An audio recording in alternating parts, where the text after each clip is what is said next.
నమస్తే. మనం June month యొక్క రాశి ఫలాలు చెప్పుకుందాం. అందులో భాగంగా మనం కన్యా రాశి గురించి చెప్పుకుందాం. కన్యా రాశి గనక చూసుకుంటే ఇందులో ఉన్న నక్షత్రాలు మనకి ఉత్తర 2, 3, 4 పాదాలు, హస్త 1, 2, 3, 4 పాదాలు, చిత్త 1, 2 పాదాలంతా మనకి కన్య రాశిలో ఉంటాయి. ఈ కన్య రాశిలో పేరు బలం గనక మనం చూసుకుంటే టో, పా, పీ, పు, షం, నా, టా, పే, పో అక్షరాలు మోర్ ఆర్ లెస్ ఇదే సౌండ్‌తో ఉన్న అక్షరాలంతా కూడా మనకి కన్య రాశి కింద వస్తారు. మనం కన్య రాశి గనక గ్రహస్థితి గనక మనం చూసుకుంటే సూర్యుడు మిథున రాశిలోను, బుధుడు కూడాను మిథున రాశిలో ఉన్నారు. వీళ్ళకి శుక్రుడు మీన రాశిలో ఉన్నారు. కుజుడు వచ్చేటప్పటికి సింహ రాశిలో ఉన్నారు. ఈ యొక్క గ్రహస్థితిని బట్టి మనం గనక చూసుకుంటే సూక్ష్మ గోచారము, లఘు గోచారం అన్న కాన్సెప్ట్ ద్వారా అది మన మహర్షులు ఇచ్చిన ఒక కాన్సెప్ట్ ద్వారా మనకి సంక్షిప్తంగా ఈ మంత్ వీళ్ళకి ఎలా ఉంటుందో మనం చూద్దాం. ఇందులో సూర్యుడు వాళ్ళకి క్రియాఫలం ఏదైనా గనక పని చేస్తే బాగా కలిసొస్తుంది.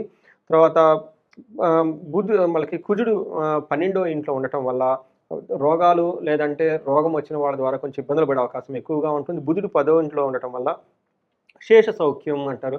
ఆల్ రౌండ్ ప్రాస్పరిటీ ఉంటుంది. 8వ ఇంట్లో శుక్రుడు ఉండటం వల్ల సంపదలు వచ్చే అవకాశం ఉంది. అంటే ఒక రకంగా ఈ జూన్ మంత్ వీళ్ళకి చాలా బాగుంటుంది అని మనం చెప్పుకోవాలి. లాస్ట్ మంత్ గనక మనం చూసుకుంటే చాలామంది నాకు ఉద్యోగంలో ప్రాబ్లమ్ ఉందండి అని ఎక్కువ మంది ఫోన్ చేశారు. చిత్తా నక్షత్రం కానివ్వండి, వేరే నక్షత్రం వాళ్ళు.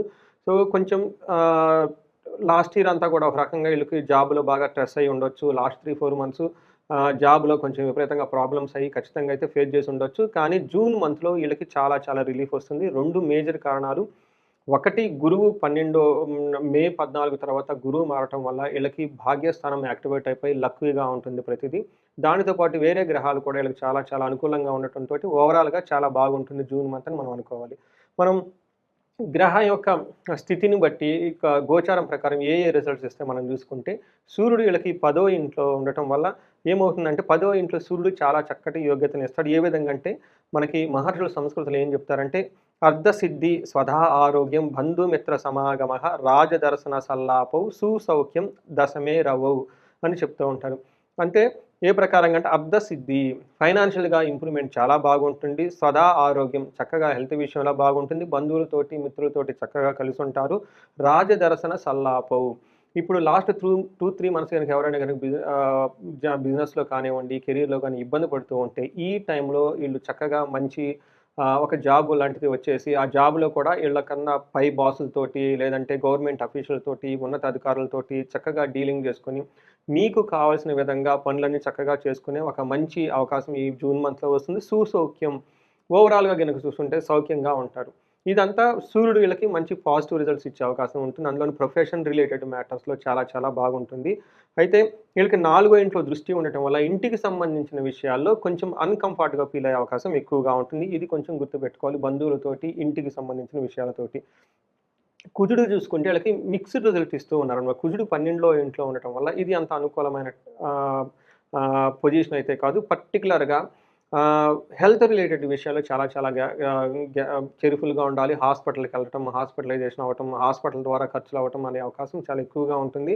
మనకి సంస్కృతంలో మహర్షులు ఏం చెప్పారంటే ప్రవాసం, వ్యాధి పీడాంచ, బంధువైరం, ధనక్షయం, దేహ పీడాంచ, సంచారం ద్వాదశ స్థానగో కుజః అని మనకి సంస్కృతంలో చెప్తారు. దాని మీనింగ్ ఏంటంటే కుజుడు అంటే మంగళుడు 12వ ఇంట్లో ఉండటం. ఏమవుతుంది ప్రవాసం, దేశాంతరవాసం అంటే ఇంట్లో ఉండకుండా దూరంగా వెళ్ళిపోవటం. కొంతమంది ఫారిన్ ఎళ్ళాలనుకున్న వాళ్ళకి ఇది చాలా అనుకూలంగా ఉండే టైం అని మనం చెప్పుకోవాలి. అంతేకాకుండా వ్యాధి పీడాంచ చాలా మందికి ఖచ్చితంగా హాస్పిటలైజేషన్ అయ్యే అవకాశం చాలా ఎక్కువగా ఉంటుంది. హాస్పిటల్‌కి ఈళ్ళెళ్ళటమా, లేదంటే ఈళ్ళ కుటుంబ సభ్యులు ఎళ్ళటమా, తద్వారా హాస్పిటల్స్‌లో చాలా ఖర్చులు విపరీతంగా పెరిగిపోయే అవకాశం ఎక్కువగా ఉంటుంది. బంధువైరం, ధనక్షయం. బంధువులతో గొడవలతో పాటు ధనక్షయం ఇందాక మనం చెప్పుకునే విధంగా హాస్పిటల్స్‌కైతేనేమండి, తర్వాత హెల్త్ అయితేనేమండి, వేరే వేరే కార్యక్రమాలకు సంబంధించి ధనం విపరీతంగా ఖర్చయ్యే అవకాశం ఎక్కువగా ఉంటుంది. దేహ పీడాంచ అగైన్ ఇక్కడ మనకి శరీరం వీళ్ళకి బాధ పెడుతూ ఉంటుంది. వ్యాధి వస్తుంది, శరీరం కూడా వీళ్ళకి బాధ పెడుతూ ఎక్కువగా ఉంటుంది. సంచారం ఎక్కువగా వృధాగా అటు ఇటు తిరిగే అవకాశం ఎక్కువగా ఉంటుంది. కుజుడొచ్చేటప్పటికి ఓవరాల్‌గా 12వ ఇంట్లో ఉండటం వల్ల ఇందాక చెప్పుకున్న మనకి ప్రతికూల పరిస్థితులతో పాటు వీళ్ళు మంచి కూడా చేస్తూ ఉంటారు. ఏ విధంగా అంటే మనీ విషయంలో చాలా సక్సెస్‌ఫుల్‌గా ఉంటారు. మనీ ప్రవాహం చాలా చక్కగా వస్తుంది. అదేవిధంగా మనీ కోల్పోయే అవకాశము, మానసిక ఒత్తిడి కూడా ఎక్కువగా ఉంటుంది. ఇది అంతా కుజుడు వీళ్ళకి మిక్స్డ్ రిజల్ట్ ఇస్తున్నారు అని మనం చెప్పుకోవాలి. బట్ ఓవరాల్‌గా గనక చూసుకుంటే కుజుడు ఒక మనీ విషయంలో తప్ప మిగతా అన్ని విషయాలు చాలా బాగుంటుందని మనం చెప్పుకోవాలి. నెక్స్ట్ మోస్ట్ ఇంపార్టెంట్ గ్రహం మనందరికీ బాగా నచ్చిన గ్రహం శుక్రుడు. లక్ష్మీదేవి మనం శుక్రవారం పూజిస్తూ ఉంటాము. సంపదలు, ఐశ్వర్యము, భోగము వీటన్నిటికి ఎలా ఉంటుంది ఈ మనిషికి అని చెప్పే గ్రహం శుక్రుడు. ఈ గ్రహం గనక వీళ్ళకి 8th హౌస్‌లో ఉండటం వల్ల మనకి జ్యోతిష శాస్త్రంలో 8th హౌస్‌ను దుస్థానం అంటారు. ప్రతి గ్రహం కూడా 8th హౌస్‌లో చెడ్డ ఫలితాన్ని ఇస్తుంది. ఒక్క శుక్రుడు తప్ప. శుక్రుడు 8th హౌస్‌లో ఉండటం వల్ల చాలా చాలా మంచి జరుగుతూ ఉంటుంది. ఏ విధంగా అని మీరు అనుకుంటే మనకి సంస్కృతంలో మహర్షులు ఏం చెప్తారంటే దుఃఖనాశో మహాశౌక్యం బంధుమిత్ర సమాగమః రాజదర్శనం అర్ధప్రాప్తి భృగు రస్తమస్తే భృగునందనే అని మనకి సంస్కృతంలో మహర్షులు చెప్తారు. దీని ప్రకారం ఏంటంటే దుఃఖనాశం. మనం ఇందాక చెప్పుకున్నాము. కొంతమంది ఈ రాశి వాళ్ళు మనకి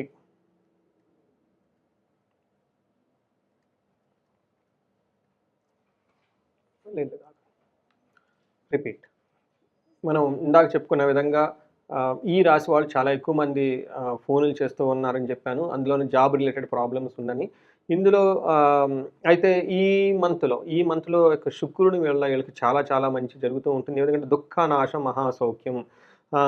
ఇప్పటిదాకా వాళ్ళు గనుక ఏదన్నా గనుక దుఃఖాలు పడుతూ ఉంటే, ఆ దుఃఖం అనేది ఇక ముందు లేకుండా చక్కగా ఉంటుంది. మహాసౌఖ్యం చక్కగా ఉంటారు.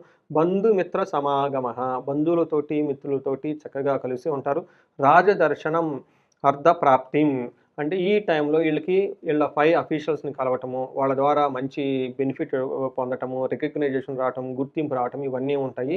అర్ధప్రాప్తి ధనం గూడా వీళ్ళకి చక్కగా వస్తుంది. అదే రెండో ఇంట్లో దృష్టి ఉండటం వల్ల చక్కగా మంచి ఫుడ్ తింటారు. కుటుంబ సభ్యులతో చక్కగా హ్యాపీగా కాలక్షేపంగా బాగుంటుంది. ఒక రకంగా శుక్రుడు వీళ్ళకి చక్కటి యోగ్యతను తీసుకొని వస్తున్నాడని మనం చెప్పుకోవాలి. మనకి నక్షత్రం ప్రకారం గనక మనం చూసుకుంటే ఈ నక్షత్రం వాళ్ళకి ఇందులో 3 నక్షత్రాలుంటాయి. ఉత్తర ఫాల్గుని, హస్త, చిత్త 3 నక్షత్రాలుంటాయి. ఈ ఉత్తర ఫాల్గుని నక్షత్రం చూసుకుంటే వీళ్ళకి ఈ జూన్ మంత్‌లో ఏ విధంగా ఉండబోతుందంటే మనకి అంగగోచారం అని ఒక కాన్సెప్ట్ ఇచ్చారు మన మహర్షులు. ఈ కాన్సెప్ట్ ప్రకారం గనక చూసుకుంటే ఇందులో ఉత్తర ఫాల్గుని నక్షత్రం వాళ్ళకి పాజిటివ్ సైడ్‌లో తీసుకుంటే వీళ్ళకి క్షేమంగా ఉంటారు. విదేశ గమనం ఉంటుంది. తర్వాత సౌఖ్యంగా ఉంటారు. వస్త్రలాభం ఉంటారు. ఫారిన్ ఎళ్ళాలి అనుకున్న వాళ్ళకి చాలా అనుకూలంగా ఉంటుంది. అదే ఉత్తర ఫాల్గుని నక్షత్రం వాళ్ళకి మనకి డార్క్ సైడ్, నెగెటివ్ సైడ్‌లో గనక చూసుకుంటే వీళ్ళకి దేహపీడం, రోగము చూపిస్తూ ఉంటుంది. మీ శరీరం మీకు బాధ పెట్టే అవకాశం ఎక్కువగా ఉంటుంది. హెల్త్ కాంప్లికేషన్స్ ఉండే అవకాశం ఎక్కువగా ఉంటుంది. ఈ 2 విషయాలు కొంచెం జాగ్రత్తగా ఉండాలి ఉత్తర ఫాల్గుని నక్షత్రం వాళ్ళు. హస్తా నక్షత్రం వాళ్ళు హస్తా నక్షత్రం గనక మనం చూసుకుంటే వీళ్ళకి ఈ మంత్ అంతా క్షేమంగా ఉంటారు. పరవాసం ఫారిన్ ఎళ్ళాలి అనుకున్న వాళ్ళకి ఫారిన్ రిలేటెడ్ ట్రాన్సాక్షన్ చేసే వాళ్ళకి చాలా అనుకూలంగా ఉంటుంది. వస్త్ర లాభము చక్కగా బట్టలు కూడా కొనుక్కుంటూ ఉంటారు. ఇదంతా మనకి పాజిటివ్ సైడ్ అని చెప్పుకోవాలి. అయితే వీళ్ళకి నెగెటివ్ సైడ్, డార్క్ సైడ్ గనక చూసుకుంటే దరిద్రము, దేహపీడనము చూపిస్తూ ఉంటే ఫైనాన్షియల్‌గా ఇబ్బందులు పడుతూ ఉంటారు. వాళ్ళ శరీరమే వీళ్ళకి ఇబ్బంది పెట్టే పరిస్థితి వీళ్ళకొస్తుంది. చిత్తా నక్షత్రం వాళ్ళు గనక చూసుకుంటే ఈ మాసం అంతా చాలా క్షేమంగా ఉంటారు. పరవాసము ఫారిన్ ఎళ్ళే వాళ్ళకి కొంచెం చాలా అనుకూలంగా ఉంటుంది. ఇంట్లో లేకుండా కొంచెం దూర ప్రయాణాలు చేసి అక్కడ స్టే చేసే అవకాశం చాలా ఎక్కువగా ఉంటుంది. ఇది డ్రాబ్యాక్స్ గనుక చూసుకుంటే వీళ్ళకి దరిద్రము, దేహపీడనము, రోగము 3 చూపిస్తుంది. కొంచెం చిత్తా నక్షత్రం వాళ్ళు జాగ్రత్తగా ఉండాలి. వీళ్ళకి దేహపీడనము, రోగము, ఫైనాన్షియల్ క్రైసిస్ కూడా చూపిస్తూ ఉంది కాబట్టి వీటిని మనసులో పెట్టుకొని చక్కగా ప్లానింగ్ చేసుకుంటే ఎంతో బాగుంటుందని మనం చెప్పుకోవాలి. ఉత్తర ఫాల్గుని నక్షత్రం వాళ్ళకి ధననాశనము అనుకోని విధంగా ధనం కోల్పోయే అవకాశం ఎక్కువగా ఉంటుంది కాబట్టి చాలా జాగ్రత్తగా ఉండటం ఎంతైనా అవసరం. ఈ పరిహారాలు గనక ఎవరైనా గనక చేసుకోవాలనుకుంటే వీళ్ళకి కుజుడికి సంబంధించిన పరిహారాలు, వీళ్ళు కందులు 1 కేజీంబావు లేదంటే కందిపప్పు 1 కేజీంబావు గనక దానం చేస్తే చాలా చాలా మంచిది. అలానే గోమాతను చక్కగా పూజించండి. ఇంతో పాటు సుబ్రహ్మణ్యేశ్వర స్వామి భుజంగ స్తోత్రం, సుబ్రహ్మణ్యేశ్వర స్వామి అష్టకం గాని చక్కగా భక్తిగా చదివి సుబ్రహ్మణ్యేశ్వర స్వామి గనుక గుళ్ళు విజిట్ చేస్తే చాలా చాలా బాగుంటుంది. అంతేకాకుండా మీకు అన్నలు గాని, తమ్ముళ్ళు గాని ఉంటే వాళ్ళకి చక్కగా మీ ఇంటికి వాళ్ళని పిలిపించుకొని లేదంటే వాళ్ళ ఇంటికెళ్ళి మీ మధ్య ఏమన్నా గొడవలుంటే గనక ఆ గొడవలు సమసిపోయే విధంగా ఒక చక్కటి మంచి ఆహ్లాదకరమైన వాతావరణాన్ని గనుక ఏర్పాటు చేసుకుంటే చాలా బాగుంటుంది. ఇవన్నీ మనకి ఇంతే కాకుండా ఎవరికైనా భార్యాభర్తల మధ్య గొడవలు గానీ, సమస్యలు గానీ ఉన్నా, లేదంటే ఆర్థికంగా ఇబ్బందులు పడుతూ ఉన్నా గానీ, మీ యొక్క వ్యక్తిగత జాతకాన్ని గనుక పరిశీలించుకొని కుబేర పాశుపత హోమం చేపించుకున్న, భార్యాభర్తల మధ్య అన్యోన్యత పెరగటానికి అన్యోన్య దాంపత్య పాశుపతం అభిషేకం చేపించుకున్న చాలా బాగుంటుంది. వీలైనంత తొందరగా ప్రతి ఒక్కళ్ళు ఈ రాశి వాళ్ళు ఒక్కసారి రుద్రాభిషేకం చేపించుకుంటే చాలా చాలా బాగుంటుంది. సో, మీ రాశి వాళ్ళందరికీ చక్కగా అష్టైశ్వర్యాలు కలగాలని, భోగభాగ్యాలు కలగాలని చెప్పేసి కోరుకుంటున్నాను. నమస్తే.